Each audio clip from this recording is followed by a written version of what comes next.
Sejam todos bem-vindos, aos que estão entrando. Olá, olá, olá. Quem for entrando já me dá um alô, por gentileza, para eu ver que você já está por aí.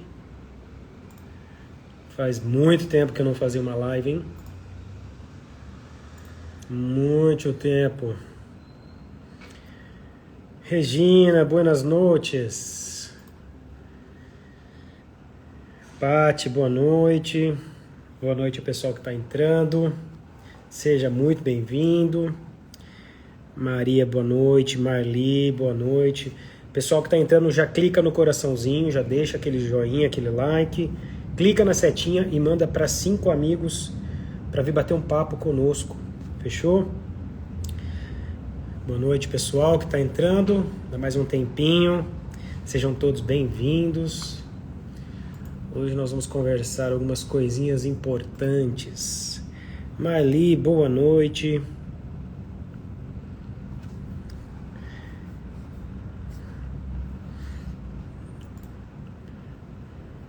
Dá mais um tempinho. Pessoal que está entrando, clica no coraçãozinho, já deixa aquele like. Hoje nós vamos falar coisas importantes por aqui. Deixa eu ver se eu já consigo acessar. Já consigo acessar. Tá. Baixinho Chaveiro, boa tarde, meu querido. Boa tarde. Rapaz, tô muito barbudo, cheio das barbas brancas, ó. A idade chega. Ai, ai. Então a galera doida atrás de suplemento que diminui cabelo branco. Vocês sabiam que existe, pessoal, suplemento para diminuir? É importante isso, tá? Toda vez que eu posto sobre essa questão, muitos entendem o quê? Pô, eu vou tomar esse suplemento, não vai nascer cabelo branco. Não é isso que acontece. O que acontece é que existem suplementos, no caso, por exemplo, o Gymples e o PQQ, eles retardam o aparecimento. Então, uma pessoa teria... Eu vou chutar números aqui, tá? Não é exatamente assim. Mas uma pessoa que teria 100 cabelos brancos, se ela fizer a suplementação, ela vai ter 47. Então, diminui o aparecimento, mas não é que impede, porque o cabelo branco ele faz parte do envelhecimento do ser humano.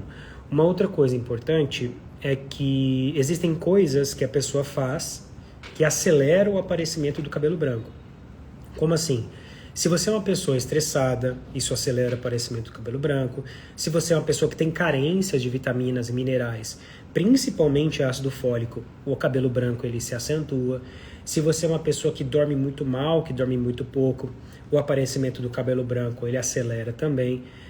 Porque se nós formos pensar, né, o PQQ e o Gymples, que atuam nessa questão do cabelo branco, o que eles fazem, na verdade? Eles vão diminuir o estresse oxidativo, que é uma das principais causas que acelera o aparecimento do cabelo branco, tá?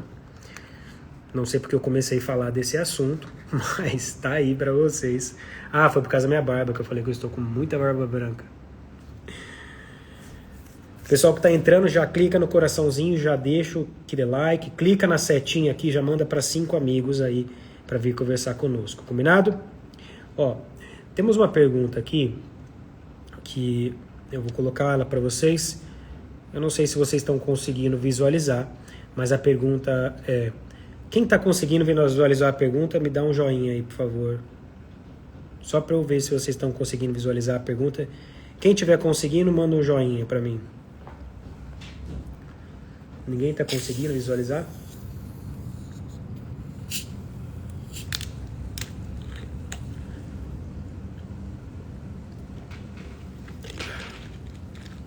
Aninha, seja bem-vinda, minha querida.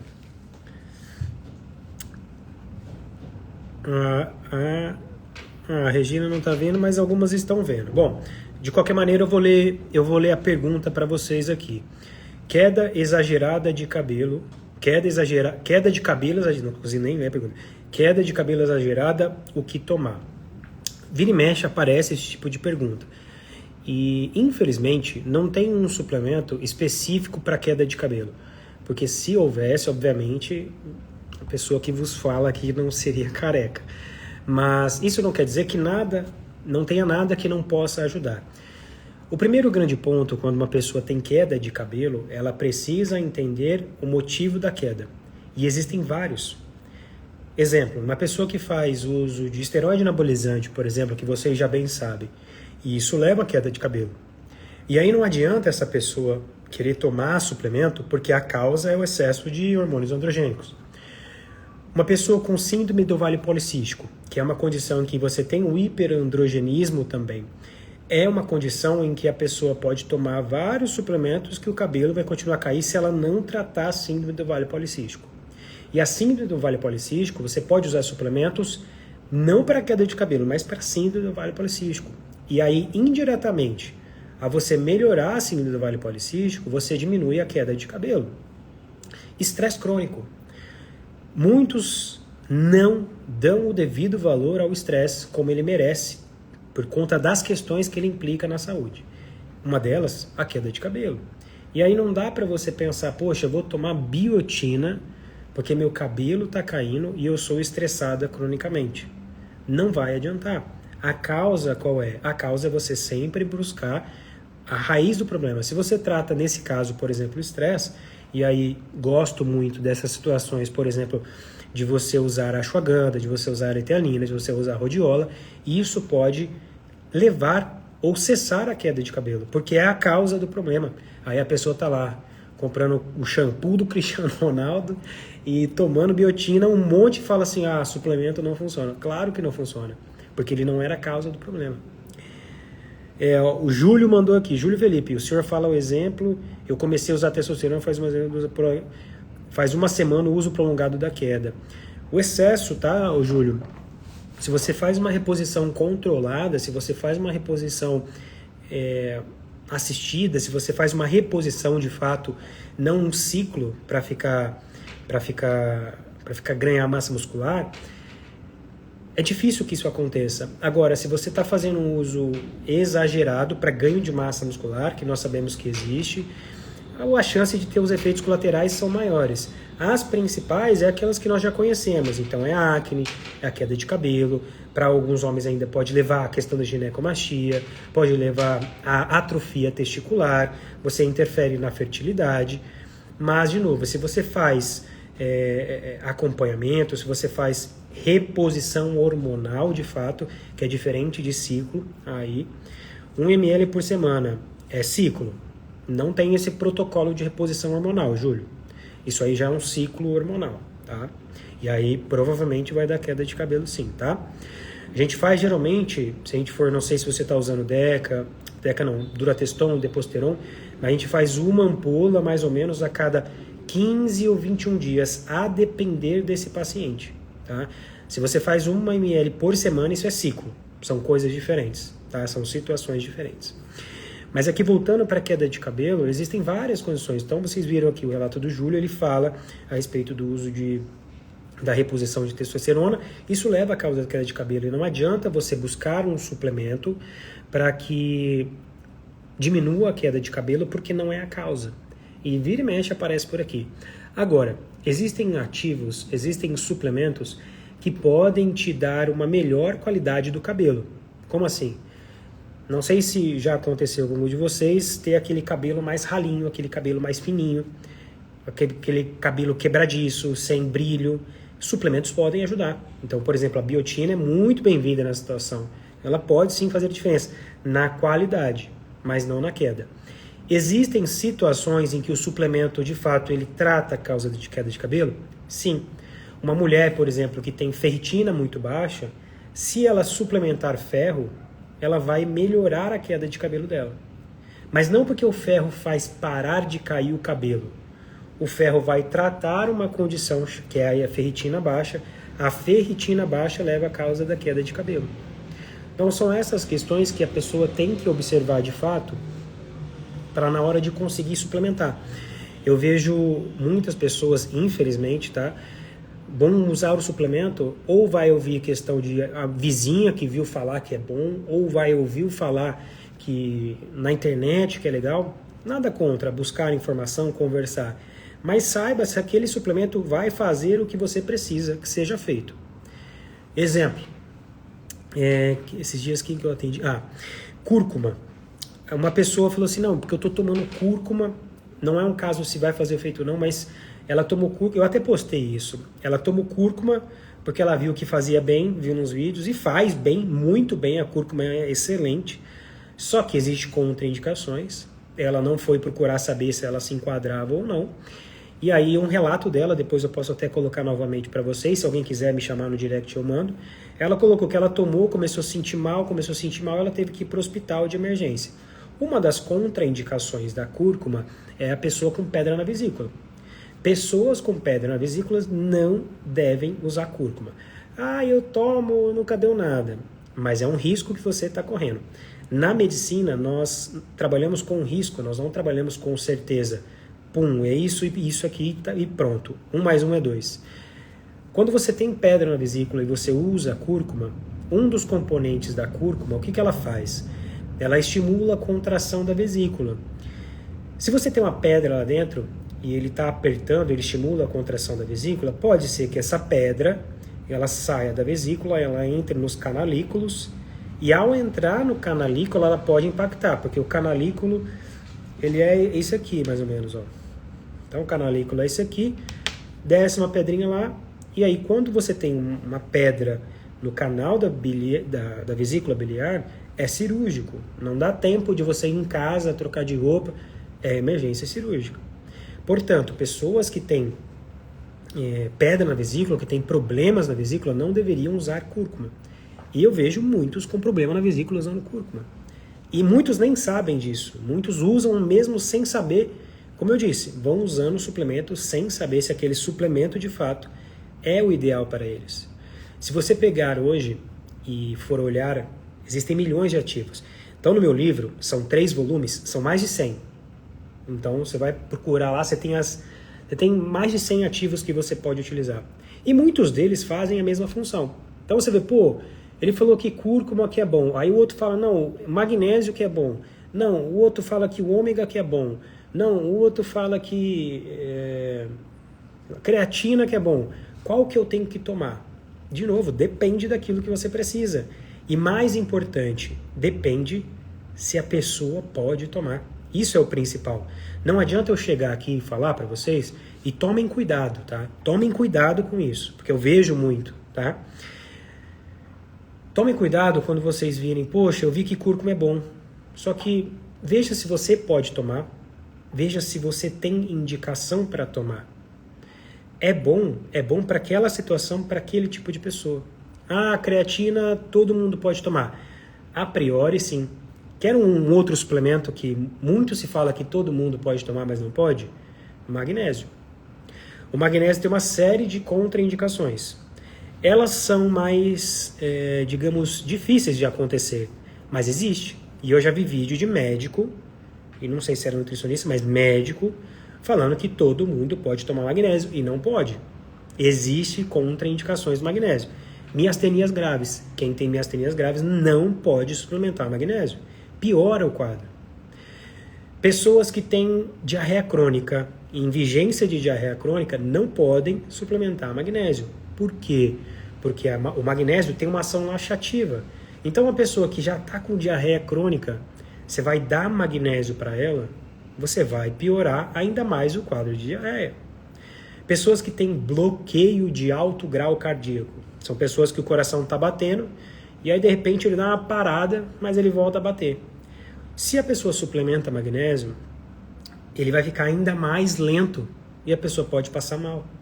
Também não é indicado. Se a pessoa tem insuficiência renal crônica e ela faz hemodiálise, eu não vou dizer que é uma contraindicação absoluta, mas ela tem que ter muito cuidado com o magnésio. Por quê? Porque o magnésio sai pela urina.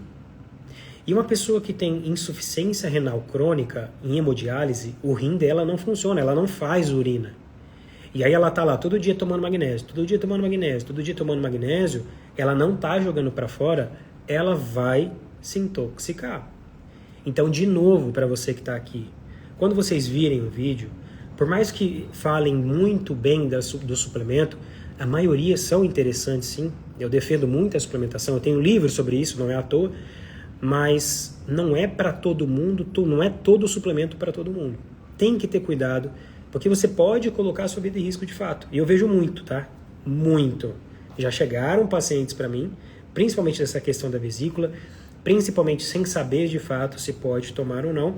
E óbvio, muitos tomam suplemento sem saber o que o suplemento faz, sem indicação, sem padronização, que é importante. E aí o suplemento não faz a ação, ela gasta dinheiro à toa e vai se frustrar, obviamente. Tem que ter essas ressalvas em relação ao exame, tá? Ao exame não, ao suplemento. Mas tem que ter essa parcimônia. Uma outra questão que eu quero falar, que veio para mim esses dias, eu quero que vocês coloquem, eu vou fazer uma pergunta aqui, eu quero que vocês coloquem a resposta que vocês achem ser verdade ou não. Vocês acreditam que é necessário fazer exame para tomar suplemento? Coloca para mim nos comentários sim ou não, se você acha que sim, se você acha que não. Por favor. Você acha que é necessário fazer exame para tomar suplemento, sim ou não?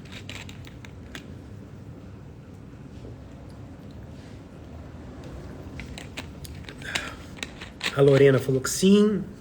A Regina falou que sim, a Nara falou que sim, a Débora falou que sim, a Aurélia falou que sim. Quem mais? A Kelsey falou que sim. Suzano Ono falou que sim.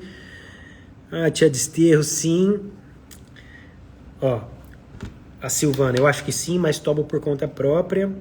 A Adriana Fonseca, cheguei agora com a pergunta. Adriana, a pergunta é a seguinte: você acredita que precisa fazer exame para tomar suplemento? Sim ou não? A Silvana falou que acho que sim, mas eu não tomo por conta. Eu vou só esperar a Adriana responder, porque ela pediu a pergunta de novo. Agora eu vou esperar a resposta dela também. Sim ou não, pessoal? Precisa fazer exame para tomar suplemento? Sim ou não?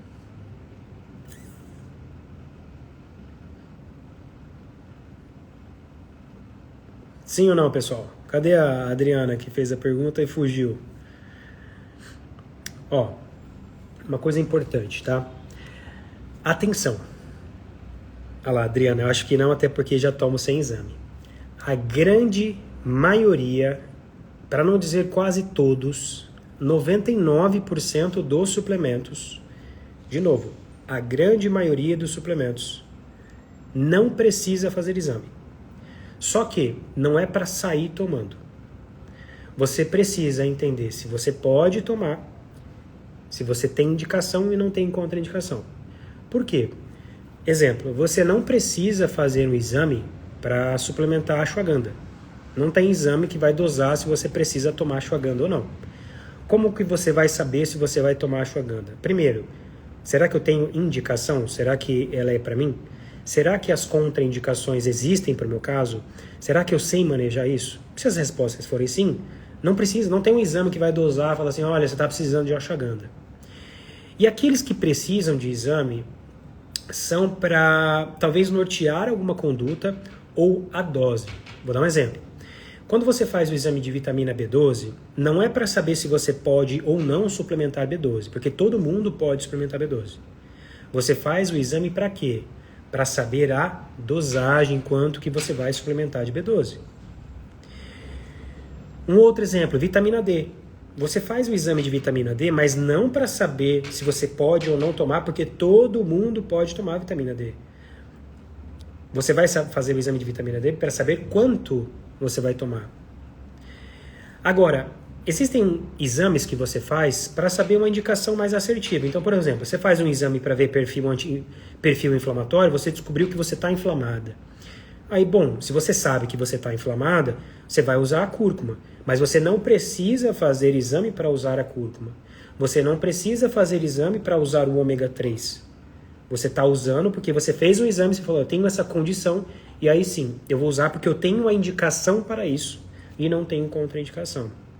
Isso é um erro muito comum, eu vi, inclusive, num anúncio do meu livro de suplemento, a moça escreveu lá assim, não caiam nessa, vocês precisam fazer exame antes de usar suplemento. Aí eu falei assim, então me fala qual o exame eu preciso fazer para tomar ashwagandha, para tomar valeriana, para tomar melatonina, para ômega 3, para cúrcuma, qual exame eu preciso fazer? Ela, não, mas esses aí é só, você precisa saber se você tem pressão alta ou não. Eu falei, isso não é exame. Você precisa saber o que eu chamo no meu livro de contraindicação. E lá tem. É o que eu falei, você precisa saber se você pode tomar. Isso é o mínimo. E isso muitas vezes não... eu tenho que fazer exame para saber se eu tenho pressão alta. Sim, mas isso é um exame para você detectar a doença, não para tomar um suplemento. Vocês conseguem pegar a diferença? Não é um exame para saber se você pode ou não tomar. Você está tomando, eu tenho pressão alta, você já sabe disso. Tem suplemento que quem tem pressão alta não pode tomar? Tem. Então pronto. Você não vai fazer exame de novo para ver se você pode, sei lá, tomar cúrcuma. A grande maioria, pessoal, a grande maioria dos suplementos não precisa de exame. E os que precisam, ou você vai fazer uma indicação mais assertiva, que é esse caso, por exemplo, da inflamação, que aí você só vai saber se você fizer o exame, ou quanto você vai tomar, como é o caso da B12, como é o caso da vitamina D, do ferro. Você vai fazer para saber quanto você vai tomar, não se você pode tomar. Ficou claro, pessoal? O Rafaelo pergunta qual a sua opinião sobre a forma de tomar a vitamina D, diariamente ou semanal. Boa pergunta. Vitamina D talvez não.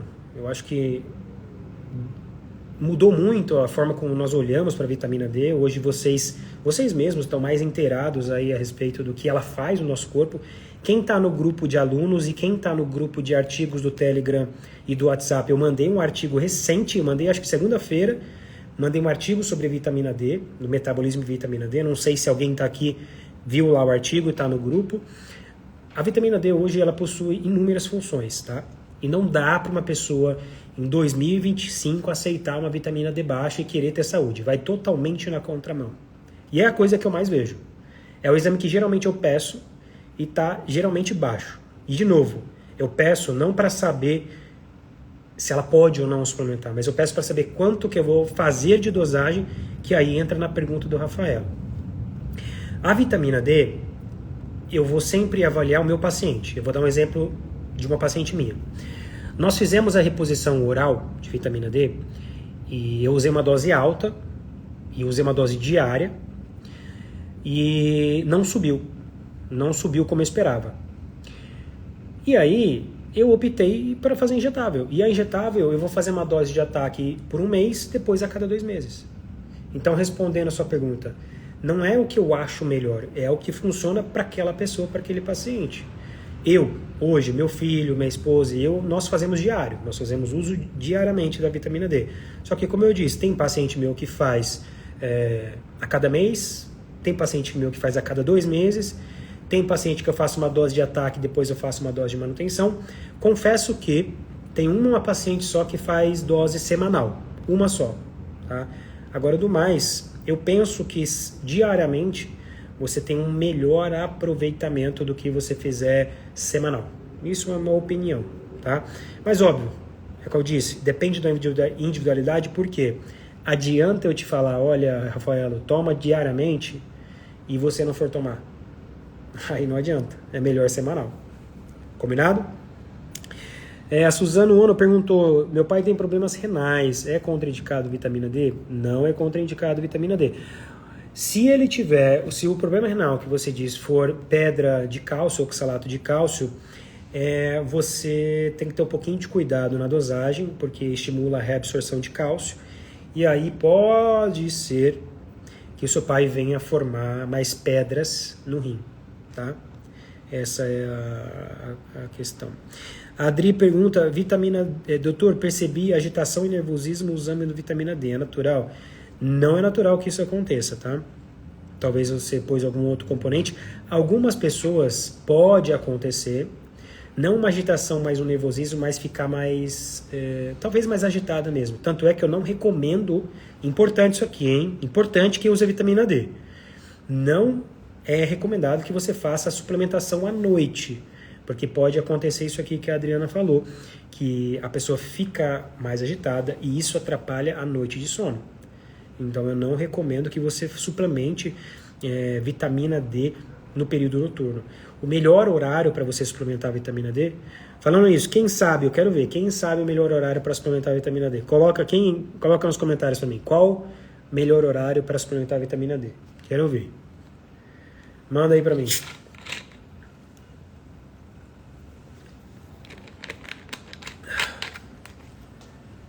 Cadê?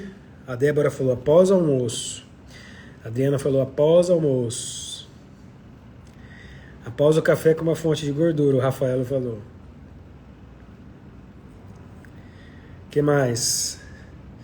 A Sussu Fernandes falou de manhã. Débora, assim que terminar o almoço. Ó, vitamina D.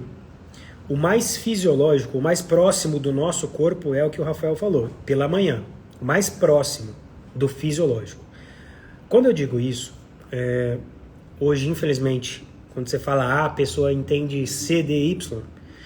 Quando eu digo isso, eu não quero que você entenda que é somente de manhã que funciona. Eu estou falando que o mais fisiológico, o mais próximo do nosso corpo seria de manhã. Isso não quer dizer que após o almoço esteja errado, tá?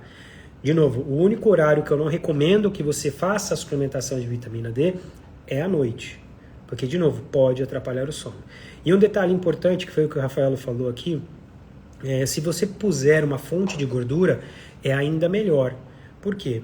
Nós temos vitaminas que que são classificadas como lipossolúveis, ou seja, dependem da gordura para ser absorvida. E a vitamina D junto com a vitamina A, junto com a vitamina E, junto com a vitamina K, são as vitaminas que dependem da gordura. Então, se você quiser aumentar a eficiência da sua absorção, é você adicionar uma fonte de gordura junto à vitamina D, e isso vai melhorar a absorção dela, tá? Ah, eu tomo em jejum. Você vai absorver, mas absorveria menos se você tomasse com gordura. É o mesmo que eu falo, geralmente não, é o mesmo que eu falo para creatina. Não sei porquê, há um movimento, ou pelo menos tinha um movimento da creatina, da pessoa jogar o scoop direto na boca e engolir. Não sei por que cargas d'água surgiu isso, mas eu vi uns tempos atrás uma galera fazendo isso, tá? E não é o melhor jeito de você suplementar a creatina. A creatina, nós temos um trabalho muito legal, que foi feito comparativo entre a pessoa não suplementa, um vegetariano, uma pessoa que toma creatina em jejum, uma pessoa que toma creatina com uma fonte de proteínas e carboidratos. E foi feita uma biópsia muscular e analisado a concentração de creatina nessa célula muscular. O que se observou? Que, obviamente, quem é vegetariano tem um menor nível de creatina, por quê? Quem sabe me responder por que vegetariano e vegano tem menores níveis de creatina? Quem sabe me responder? Quem saberia responder essa? Quero ver se tem alguém que manja de suplementação. Ninguém sabe responder? Ah, o Rafael aqui já manjou, porque não come carne. Nossa principal fonte de creatina é da carne. Então, vegetarianos e veganos, obviamente, eles vão ter menores níveis. E o terceiro grupo é aquele grupo que foi visto que consome creatina em jejum. E o quarto grupo é o grupo que consome creatina com carboidratos e proteínas. Resultado, esse grupo que consumiu com carboidrato e proteína teve uma maior concentração de creatina muscular. E aí eu vejo, de novo, não está errado, a pessoa absorveu, mas ela absorve menos. Se você for consumir creatina, a preferência é que você consuma junto, principalmente uma fonte de carboidrato. Se você tiver um whey protein, ou põe junto na comida, não tem problema. Você precisa de uma fonte de proteína e carboidrato, principalmente. Isso vai melhorar a sua absorção. Estima-se que é muito do efeito da insulina, ele puxa a creatina para dentro da célula muscular, tá? Então são algumas coisas que a gente acaba vendo por aí na internet, eu já vi muita gente já atacando, absorve, não absorve na totalidade, vamos assim dizer, é melhor se você consumir com uma fonte de proteínas e carboidratos, certo? Sussu Fernandes, falta de proteína? Não entendi esse comentário, Sussu. eu vejo bastante por aí, cara. Eu vejo muitas pessoas. Há um debate também em relação ao o horário de creatina, né? E se nós formos ver os trabalhos hoje, né? Cada dia são um trabalho de falando, olha, toma creatina de manhã, toma creatina na hora do treino, toma creatina à noite, toma creatina antes do treino. E aí você fala assim, pô, mas cada um fala uma coisa, cada trabalho fala uma coisa. E isso acontece para nos dar uma luz de que se nem os artigos chegam numa conclusão, é que não tem um melhor horário para você suplementar a creatina, desde que a única ressalva é que você consuma todos os dias. Não adianta você consumir a creatina segunda a sexta, porque você treina e sábado e domingo não. Você vai perdendo o efeito dela, tá?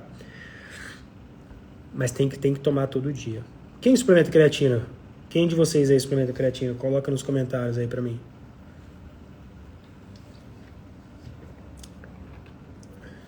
Ninguém suplementa creatina?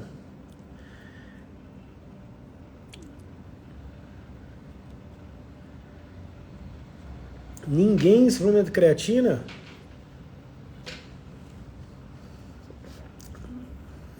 Pô.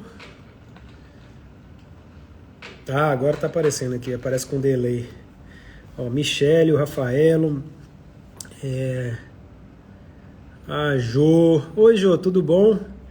A Jo é braba, pessoal. A Jo treina, enquanto você pensou em treinar, ela já foi 3 vezes treinar. Débora, todo mundo toma. Regina, Fátima, uso sempre à noite. Adriana não consome. Michele, tem febre. Já respondo, Sussu. Olha lá, Kathleen, eu tomo creatina e meat burn. Rafaela, minha pergunta não tá aparecendo? Uai, Rafaela, não vi. Ah, agora que eu vi aqui, depois eu respondo ela. Creatina, pessoal, é um suplemento fantástico, que esses dias eu respondi na caixinha, inclusive perguntaram se precisa treinar para tomar creatina, a resposta é não. Hoje, cada vez mais que se estuda a creatina, cada vez mais se vê benefícios.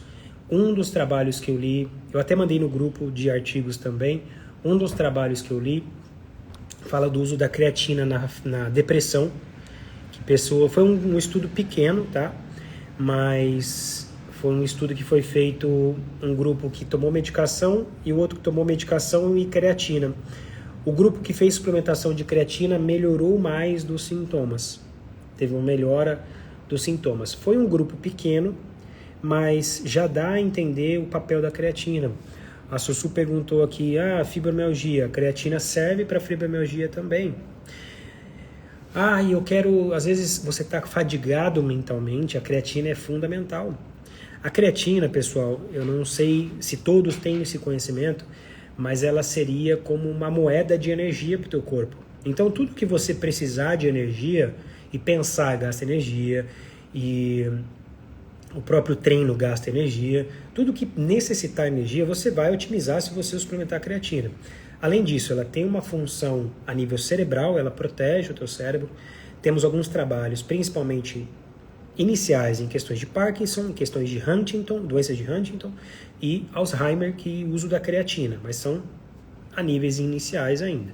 Que tem um efeito positivo da suplementação de creatina, ela tem um efeito antioxidante, principalmente a nível cerebral, e óbvio, ela melhora o seu metabolismo da energia. É como se você tivesse mais energia disponível para fazer as suas funções. E claro, o papel primordial dela é melhorar a performance no esporte. Como que ela melhora? Ela fornece mais energia. Se uma pessoa tem mais energia, ela consegue performar mais. Então, ela consegue levantar uma carga maior, ela consegue correr mais tempo, numa maior intensidade por mais tempo, porque ela tem mais energia disponível. A creatina faz isso, melhora a recuperação muscular e assim por diante, tá? O Rafaela pergunta, se na composição junto com a vitamina D tiver vitamina E, precisa colocar uma fonte de gordura? Eu recomendo que coloque, tá? Como eu disse, a vitamina A, D, E e K, Rafaela, elas dependem da gordura para ser absorvida, as duas. Se você adicionar, você está adicionando apenas 2 vitaminas, a gordura ainda é fundamental para que elas sejam absorvidas, tá? A Sussu pergunta, tenho fibromialgia, qual o melhor suplemento para a dor? Sussu, depois eu vou te convidar, eu tenho um livro sobre suplementação na fibromialgia. Lá você vai aprender a utilizar vários ativos, né, em relação à fibromialgia. Você vai entender o que é a fibromialgia, porque não se sabe o que é a fibromialgia, não se sabe a causa da fibromialgia. Estima-se várias hipóteses em relação à fibromialgia. Então, pode ser que exista um componente hormonal, pode ser que exista um componente anti-inflamatório, pode ser que exista um componente oxidativo, pode ser que exista um componente energético, uma hiperperfusão tecidual. Por exemplo, uma tese que eu fiz de uma defesa de TCC foi que o uso da coenzima Q10 em portadores de fibromialgia. Em um dos vários trabalhos que eu li, pessoas com fibromialgia têm menor concentração de coenzima Q10. Então vão sentir mais fadiga, vão sentir mais cansaço. Pessoas com fibromialgia têm uma hiperestimulação do tecido imunológico. Então tudo isso tem lá no livro para você entender as possibilidades. Em relação à suplementação para a dor, você pode utilizar, como eu falei, a cúrcuma é excelente para isso. Você pode utilizar até mesmo a coenzima Q10, porque acredita-se que o quadro de dor na fibromialgia esteja alterada. A pessoa com fibromialgia é uma pessoa que sente mais dor do que uma pessoa normal, ao mínimo estímulo. Então, se eu pegasse aqui, fizesse isso daqui no meu braço, para mim tá tranquilo. Agora, para uma pessoa com fibromialgia, isso aqui pode deflagrar um sinal de dor. E isso acontece no corpo inteiro. Quando você tem um estágio de dor e aí associa isso às outras comorbidades que interferem na fibromialgia, uma pessoa que tem fibromialgia, ela dorme mal, ela já geralmente come mal, o intestino não está legal, isso piora a resposta dela à dor e vai virando uma bola de neve. Porque uma pessoa que dorme mal, ela sente mais dor, independente se tem a fibromialgia ou não. E aí ela já tem fibromialgia que ela sente mais dor. Então ela como se ela visse uma fogueira ali e ela está atacando álcool naquela fogueira, vai piorar os sinais de dor. Ela sente mais dor do que ela deveria sentir. Você precisa pensar aqui em modular a sua serotonina. E aí você pode utilizar o 5-HTP, você pode utilizar o próprio triptofano, você tem que pensar na vitamina D obrigatoriamente, você tem que pensar em ter bons níveis de ácido fólico, porque a tetrabiopterina é uma que ajuda a converter o triptofano em 5-HTP e depois serotonina. Tanto é que muito do tratamento não tem cura, mas muito do tratamento da fibromialgia são os antidepressivos inibidores de recaptação de serotonina, porque a serotonina ela auxilia na modulação de dor. Então você pode apostar no 5-HTP, você pode apostar no triptofano, no magnésio, no ácido fólico, isso tudo vai auxiliar. Óbvio que lá no guia você não vai, eu não vou te prometer que você nunca mais vai ter dor, mas você vai aprender o uso da suplementação para ter melhor qualidade de vida, porque a fibromialgia ela é incapacitante e vai virando essa bola de neve. Porque, por exemplo, uma pessoa que sente dor cronicamente, ela dorme mal, porque sentir dor cronicamente, a pessoa dorme mal, ela começa a ter alterações de humor, e se ela dorme mal, acontece o que eu acabei de falar, que ela sente mais dor, e se ela sente mais dor, ela dorme mal. E se ela dorme mal, ela sente mais dor. Aí você fala, pô, vira uma bola de neve, um círculo vicioso. Exatamente. Tá? E aí associa-se isso que ainda nós esperamos, que uma pessoa tem hipoperfusão, ou seja, está chegando menos sangue na musculatura dela. Se chega menos sangue na musculatura dela, ela tem menos aporte de oxigênio, ela forma menos energia, o tecido sofre. Seria como se o tecido muscular ele sofresse microinfartos, porque não está chegando. Tem a inflamação, tem o estresse oxidativo. Se tem inflamação, tem estresse oxidativo, a própria geração de energia dela fica comprometida. E aí, se a pessoa tem dor, ela não tem energia, ela sente cansaço, ela não se movimenta, isso piora ainda mais, e aí vai virando essa coisa arrastada, essa bola de neve. Tá? Não tem cura. Fibromialgia não tem cura, mas lá no livro você vai aprender os principais suplementos para que você tenha melhor qualidade de vida. E além disso, lá dentro do módulo, você vai ter uma aula de óleos essenciais na fibromialgia. Tá? Pode ajudar você a utilizar também, é uma estratégia. Tá? Não tem, de novo, não tem cura. Não tem cura, é uma condição que ainda estamos engateando, não se sabe a causa real. Como eu te falei, existem várias hipóteses em relação à fibromialgia, em relação ao que causa. Pode ser que seja um combinado disso daí. Tem um componente genético ainda, mas pode ser que seja um combinado disso daí. Existe uma alteração também de dopamina, noradrenalina e a serotonina, que eu falei. Tudo isso dentro de uma mesma condição. Por isso que se você pega a fibromialgia, você não tem só a dor. A fibromialgia está muito atrelada ao intestino. Geralmente a gente começa a pensar ali na fibromialgia no nível intestinal também, que a própria inflamação migra do intestino. É uma condição que, se você pegar um reumatologista ou um médico tradicional, ele vai te tacar um remédio, não está errado, mas ele vai te tacar um remédio e não vai te olhar como um todo, como você deveria. Não estou falando que se você pegar um médico que te olha como um todo, você vai ser curada, porque não tem cura, infelizmente, mas você consegue uma remissão dos sintomas. Eu te falo porque tivemos pacientes que melhoraram os sintomas, tá? Melhor qualidade de vida, a dor ela permanece, mas fica menor intensidade e ela vai melhorando os sintomas, tá? Então é possível, mas precisa entender se você também... um detalhe importante, você vai precisar mudar a sua alimentação. Existem alimentos que são gatilhos, existem alimentos que pioram a dor, que pioram a sua sensibilização da dor a nível cerebral. Você vai precisar mudar a sua alimentação. Se você tiver alguma alteração a nível intestinal, você vai precisar ajustar a sua alimentação para isso. Você vai precisar fazer exercício físico. Então, existem os dois lados, né? Você precisar ter um profissional que olhe como um todo, que é o que eu geralmente faço, olhar o paciente como um todo, buscar a causa, que é aquilo que eu estava, não sei se você estava no começo, que eu estava falando da queda de cabelo, que é você buscar a causa, e óbvio, você estar disposta a fazer o que precisa ser feito. Porque muitas vezes, tá? Eu vejo pessoas, eu quero tratar enxaqueca, eu quero tratar refluxo. Eu quero tratar refluxo. E aí eu falo o tratamento de refluxo. Aí a pessoa fala assim, mas aí não dá. E o tratamento de refluxo, ele é basicamente você mudar comportamento. Mudar hábitos que são difíceis, porque já estão enraizados na pessoa.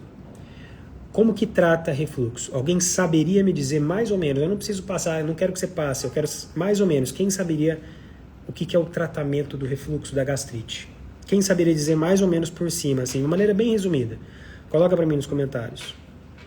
Onde acha o guia? O guia está no link do meu perfil. É só você clicar lá, você vai cair numa aba, você vai ver todos os meus livros lá. Aí você clica no de fibromialgia.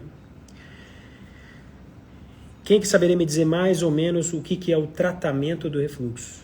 Ou da gastrite? Ninguém arrisca? De uma forma meio resumida, tá, pessoal? Não quero nada muito elaborado.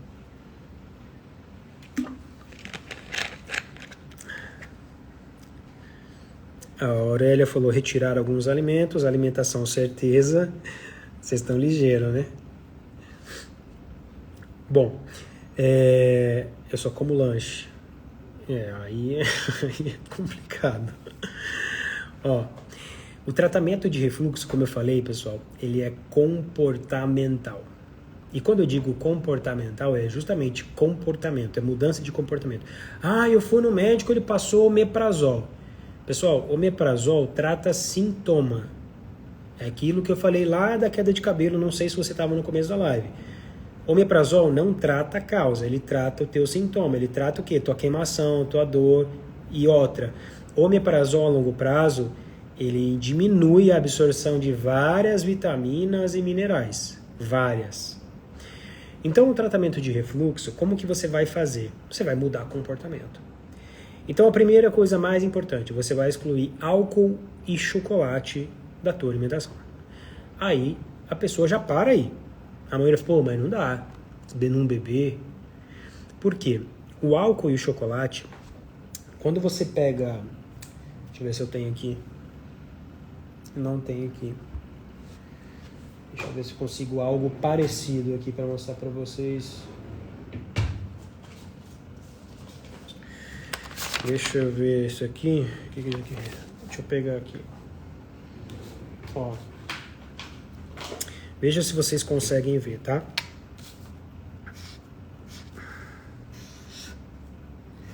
Ó. Nossa, ficou horrível. Ó, vocês estão vendo? Ficou muito ruim. Ó, isso aqui é o esôfago e aqui é o estômago. Ficou muito ruim, tá? Aqui, pessoal, nós temos uma válvula aqui. Nós temos uma válvula aqui, tá? Quando você consome álcool e chocolate, volta. Nós temos uma válvula aqui. O que essa válvula faz?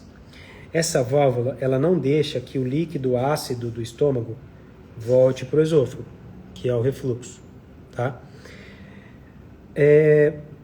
Se você consome álcool e chocolate, essa válvula fica frouxa. E aí, se ela fica frouxa, lembra que eu falei que é a função dela? A função dela é bloquear que o ácido passe para cima. Se você consome álcool e chocolate, ela fica frouxa. Se ela fica frouxa, ela não faz a função dela, que é bloquear. Ou seja, mas não dá. É o tratamento. Omeprazol, o que o omeprazol faz? O omeprazol aqui, nesse desenho, o omeprazol, o teu refluxo vai continuar acontecendo. Só que o omeprazol faz o quê? Ele diminui a acidez aqui. É isso que ele faz. Só que o refluxo vai continuar subindo. Só que agora, como não está mais ácido, porque ele diminui a acidez do estômago, você não sente dor. Mas o refluxo continua acontecendo. Então, o primeiro ponto que você vai fazer e de novo, como eu disse lá, você tem que querer tratar. Esse é o primeiro ponto. Porque quando eu começo falando, a pessoa, mas álcool não dá, chocolate, você tem que tirar. Porque isso relaxa a musculatura do esfíncter. Segundo ponto, você não pode comer demais, mesmo que seja uma salada.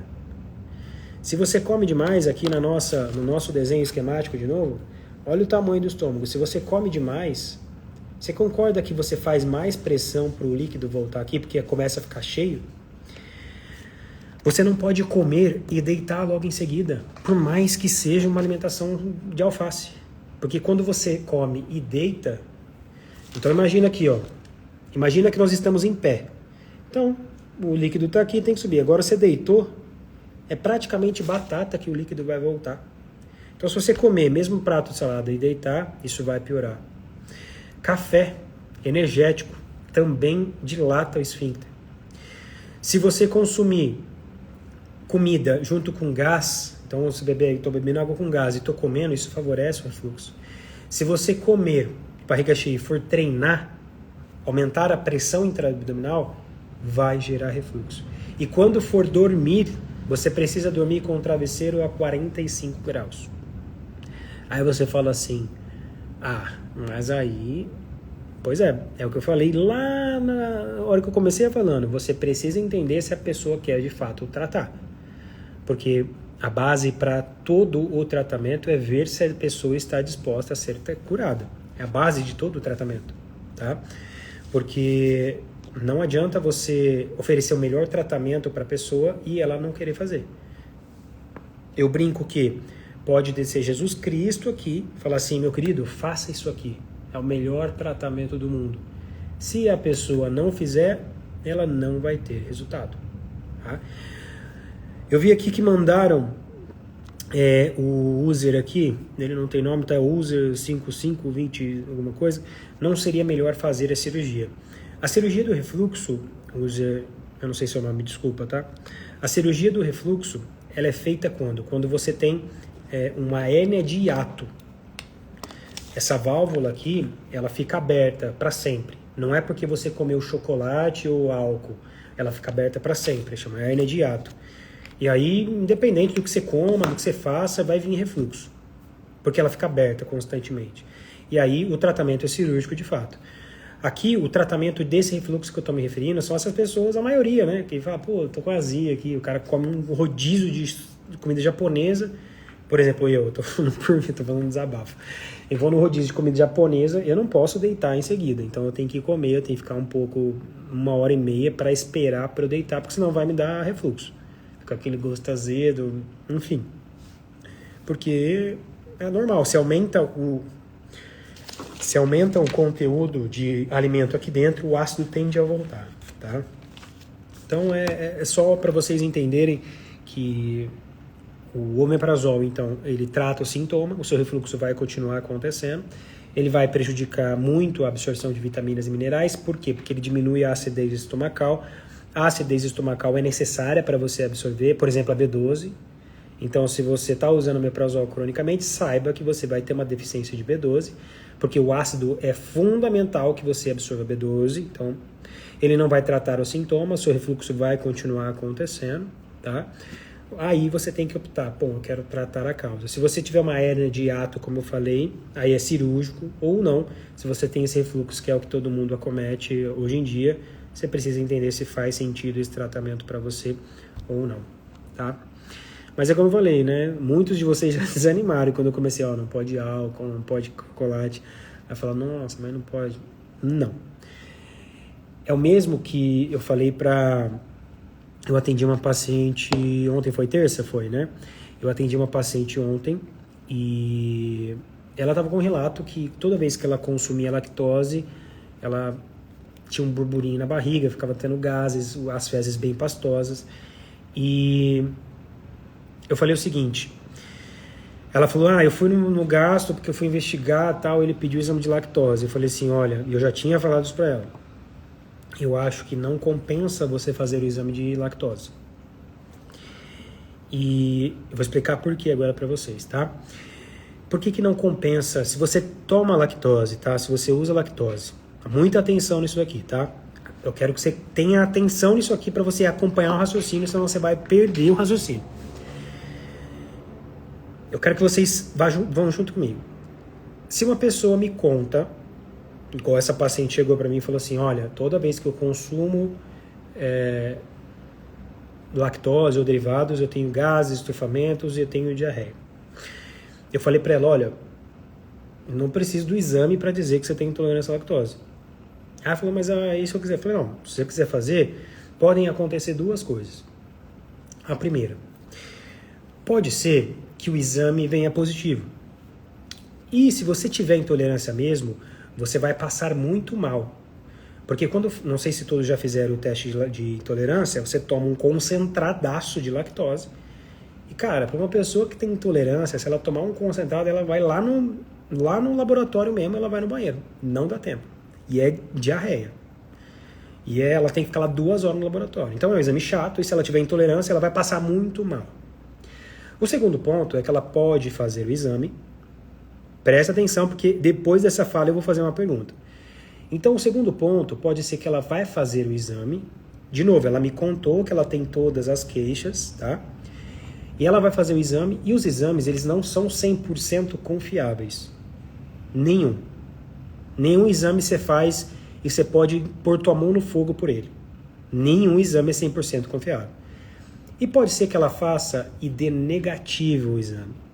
E agora sim eu faço a pergunta para vocês. No caso da minha paciente aqui, o que vocês fariam? De novo, ela me contou que quando ela consome, ela passa mal, sente diarreia, gases, estufamento, mas o exame dela veio negativo. Ela tem intolerância ou não? À lactose. E se você acha que ela tem, você acha que ela tem que suspender a lactose ou não? O que vocês acham? Põe no comentário para mim.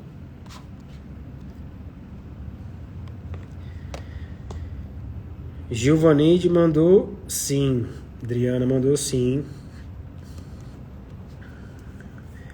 Use verdade, você tem toda a clínica é mais confiável.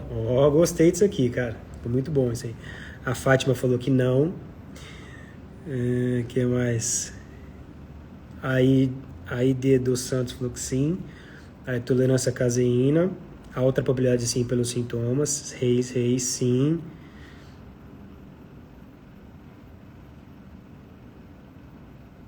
Que mais? Bora?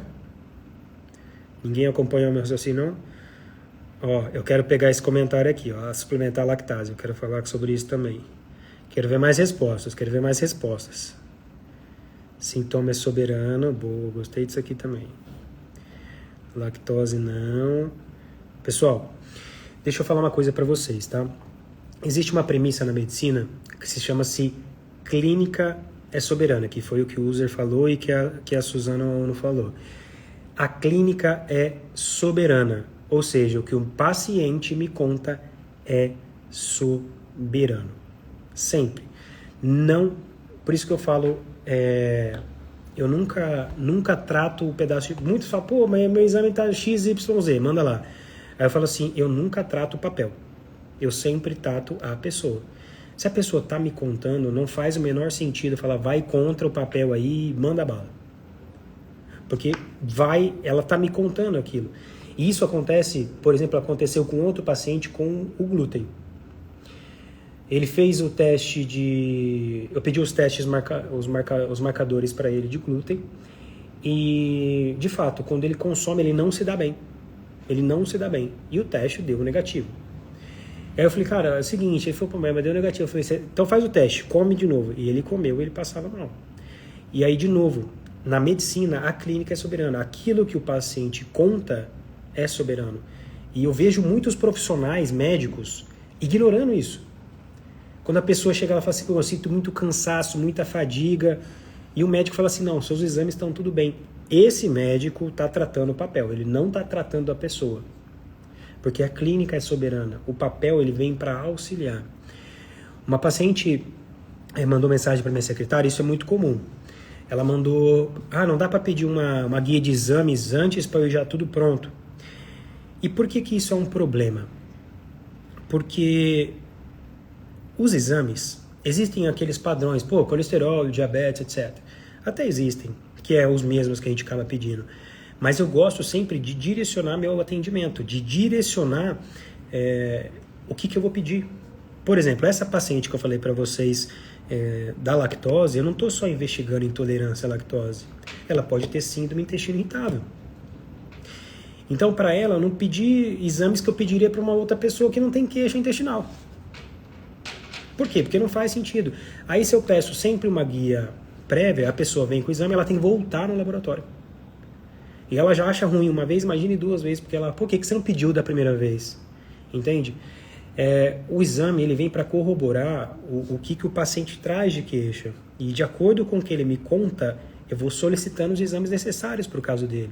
Então, para ela, a gente vai fazer uma investigação de síndrome policístico, síndrome intestino irritável, mas a síndrome intestino irritável, ela é um diagnóstico de exclusão.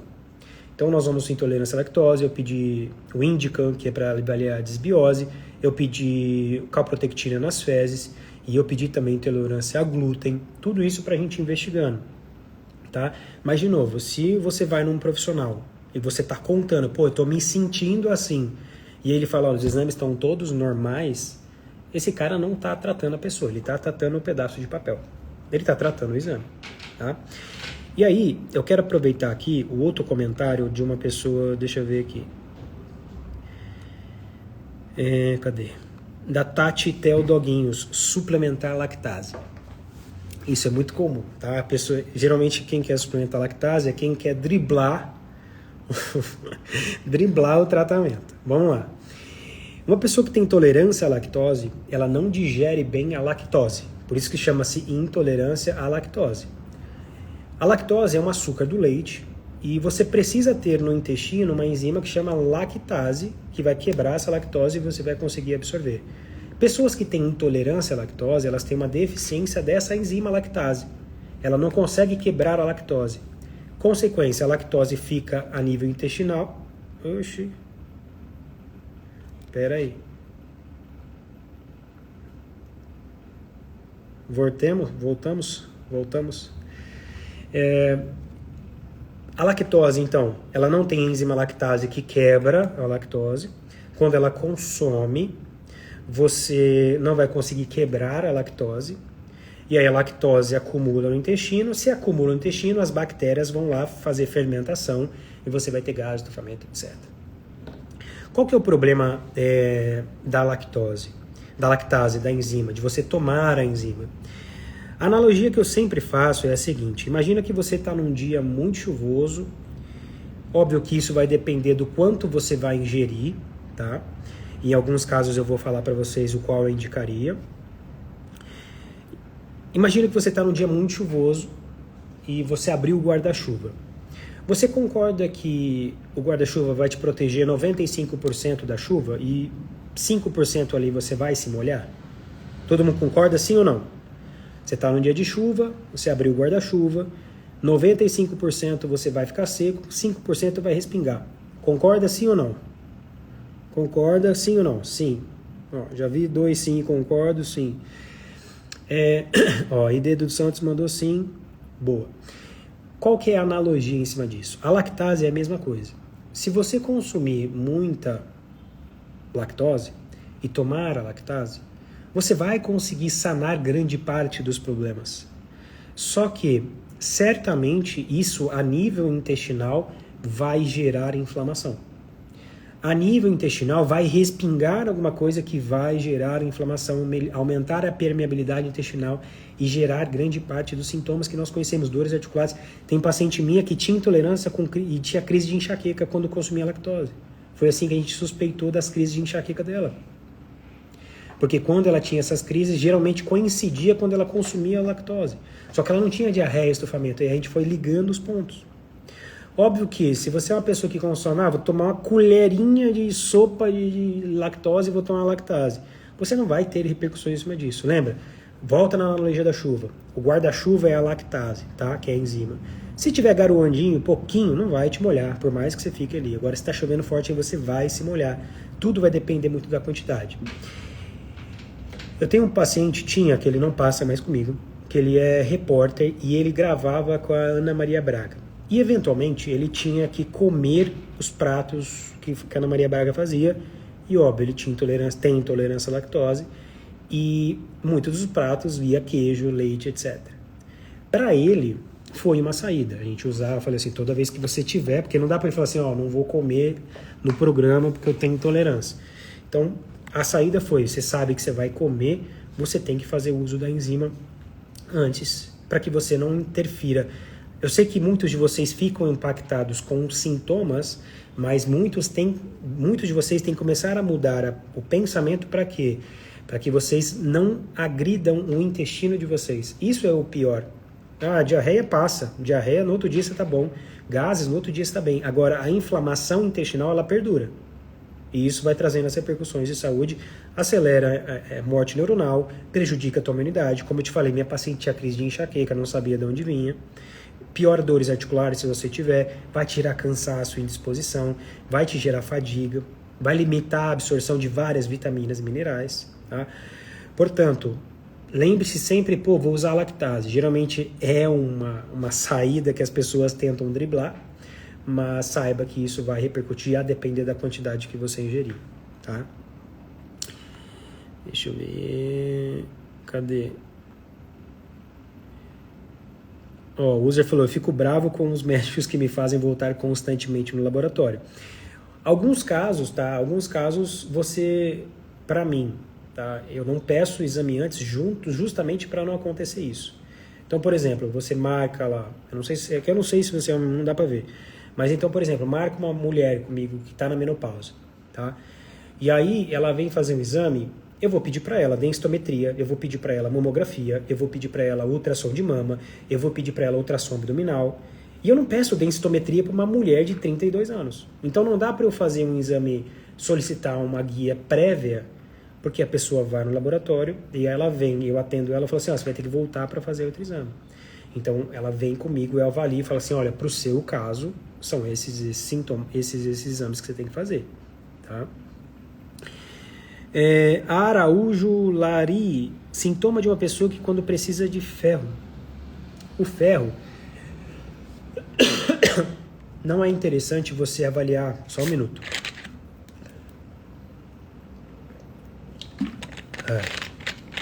Peraí.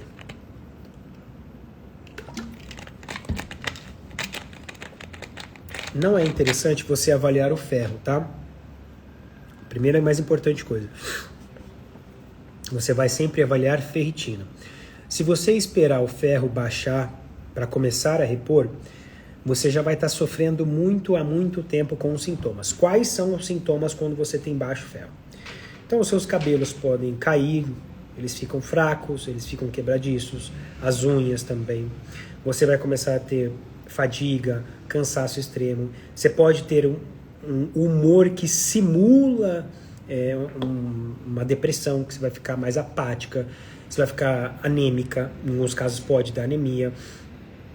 A sua tireoide provavelmente vai para o beleléu, porque o ferro é fundamental para que você consiga. Problemas de memória.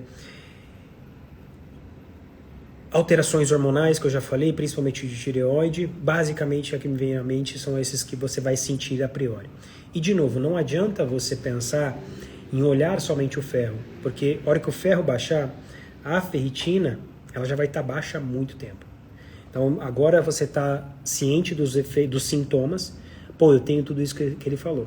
Você vai dosar a sua ferritina. Você dosou a sua ferritina, veio baixa, você vai começar a suplementar. Quanto? Aí entra naquilo que eu falei, não sei se você estava no começo da live. O ferro, você não vai dosar o ferro, a ferritina, para saber se você pode ou não suplementar. Você vai dosar para ver quanto você vai suplementar. E uma pessoa que tem 9 de ferritina não é a mesma dosagem de uma pessoa que tem 50 de ferritina. Não é receita de bolo. Ah, eu tenho 20 de ferritina, é uma dose. Eu tenho 70 de ferritina, não precisa suplementar. Eu tenho 5 de ferritina, é outra dose. Além disso, quando uma pessoa tem uma ferritina de 5, 9, 7, não adianta só fazer via oral, tem que suplementar na veia. Aí é outro tipo de cálculo, outro tipo de dosagem. Então vamos lá. Dos sintomas que você falou aí, eu tenho... O que eu vou fazer?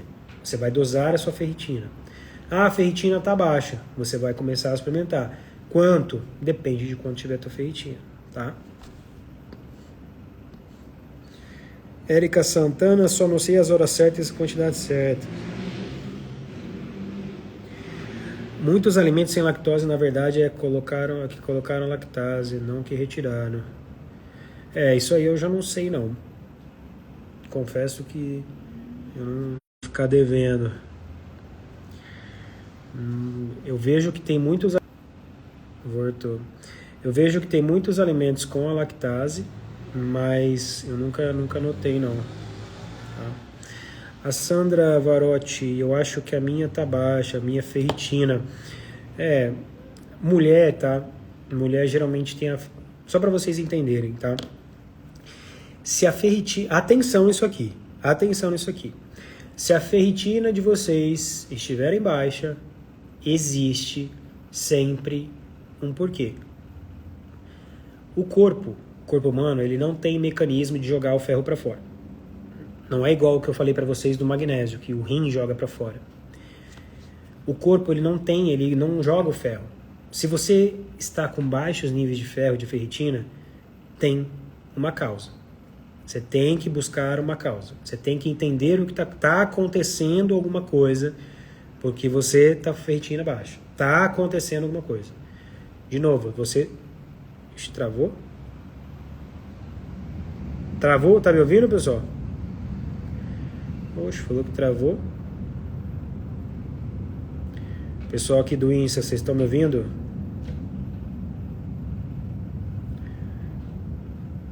Será que travou? Pessoal, dá uma alô. Ah, a Regina falou que tá normal. Tá me ouvindo? Carol falou que tá me ouvindo. Tá normal. Vamos lá, pessoal. De novo, atenção nisso aqui. Se vocês dosaram a ferritina de vocês em algum momento, que corresponde aos depósitos de ferro, e veio baixa, tem um porquê por trás disso. Sempre. E precisa investigar. Pode ser que vocês estejam com algum problema de absorção. Pode ser que vocês estejam com algum problema de ingesta. Pode ser que vocês estejam perdendo por algum local que não estão sabendo. Ou pode ser que vocês estejam com combinado isso aí. Então, por exemplo, uma pessoa vegetariana vegana é uma pessoa que não ingere muito. Uma pessoa idosa é uma pessoa que não ingere muito. Uma pessoa que tem problemas absortivos, então aquela minha paciente de intolerância à lactose, ela está com uma ferritina mais baixa. Quer dizer, eu estou supondo, a gente está investigando outras coisas. Uma pessoa com parasitas no intestino, uma pessoa que vai ter ferritina mais baixa, tem problema de absorção. Pessoa bariátrica é uma pessoa que tem problema de absorção. Eu falei mais cedo na live, pessoas que usam omeprazóis, vai ter problema de absorção de ferro também, isso impacta muito. Ou é uma pessoa que perde, então é uma mulher que menstrua o fluxo menstrual absurdo, mais do que o normal, ela está perdendo ferro. É uma pessoa que está com sangramento oculto nas fezes e ela não está sabendo. Ela está perdendo ferro. Ou, o pior cenário, é uma mulher, fluxo menstrual muito intenso, vegana, bariátrica. Aí ela vai ter certamente a ferritina muito mais baixa. Tá? De novo, nós não temos, o nosso corpo não tem mecanismo de excretar o ferro. Se ele está baixo, é por algum motivo. Tá? Tem que investigar. User, o que é o seu guia de fórmulas? O meu guia de fórmulas é o meu guia em que lá eu fiz as principais fórmulas que eu prescrevo para as mais diversas condições. Então você vai ter fórmula lá para insônia, você vai ter fórmula para fibromialgia, para dores, para mitocôndria, para acne, para queda de cabelo por deficiência de ferro, queda de cabelo por estresse, queda de cabelo por estresse oxidativo, fórmula para deixar a unha mais forte, fórmula para pele, fórmula para diminuir gordura, fórmula para saciar o apetite, fórmula para constipação, fórmula para alergia, fórmula para dores articulares, fórmula para memória. Então são lá, eu listei várias fórmulas, as que eu mais utilizo no consultório. Então você vai ter, você entrou lá, você tem várias fórmulas com os componentes, com as dosagens e como que você toma, tá? Deixa eu ver se alguém mandou mais alguma dúvida. Fórmula para menopausa. Laudelina, eu tenho, na verdade, tenho meu guia de suplementação da menopausa, tá? Que lá é um livro só de menopausa, de fórmulas. Tenho dores nas mãos sem diagnóstico fechado por enquanto. Dores nas mãos. Eu vou pegar esse relato, esse comentário do user aqui. Pessoal, existem sintomas na medicina que nós consideramos inespecíficos. O que quer dizer sintomas inespecíficos? São sintomas que podem ser qualquer coisa. Tudo isso que eu falei para vocês, por exemplo, de ferro, pode ser de B12. Então, uma pessoa com carência de B12, ela vai ter alterações de memória, ela pode ter anemia, ela vai ter fadiga, ela vai ter cansaço, ela vai ter hipotensão postural, ela vai ter um sintoma de humor muito parecido com o depressivo e exatamente parecido com a ferritina baixa.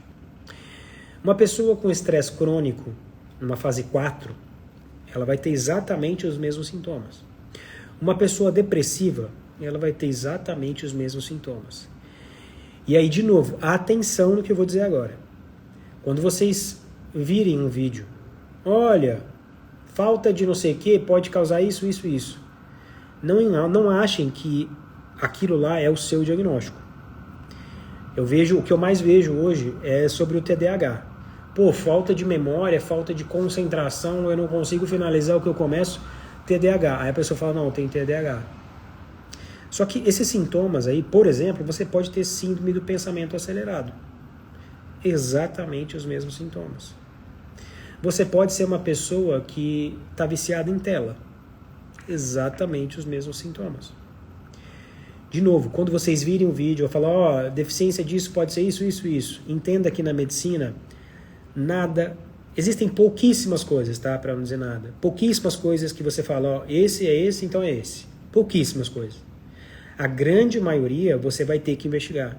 Você vai ter que entender. Pô, eu tô com cansaço, fadiga. Por exemplo, cansaço, fadiga, humor mais depressivo, sem vontade de fazer nada. Pode ser o que eu falei no começo, fibromialgia, que a menina mandou. Os mesmos sintomas. Aí você vê na internet e fala, bom, eu tô com a ferritina baixa. Você começa a suplementar ferro. O ferro em excesso, ele é mais prejudicial do que o ferro baixo. E aí, de novo, lembre-se sempre que não é porque você está vendo os sintomas e encaixa com você que o seu diagnóstico está feito. Medicina não é uma ciência exata, ok? Lembre-se também que eu falei, suplemento, você precisa saber se você pode tomar, não precisa de exame a grande maioria, e você precisa saber se você tem ou não indicação, certo? Dúvidas, pessoal? Eita, dúvidas, pessoal? Deixa eu ver, eu acho que eu já estou muito tempo aqui. Rapaz, eu estou 1h14 falando aqui loucamente. Dúvidas, pessoal?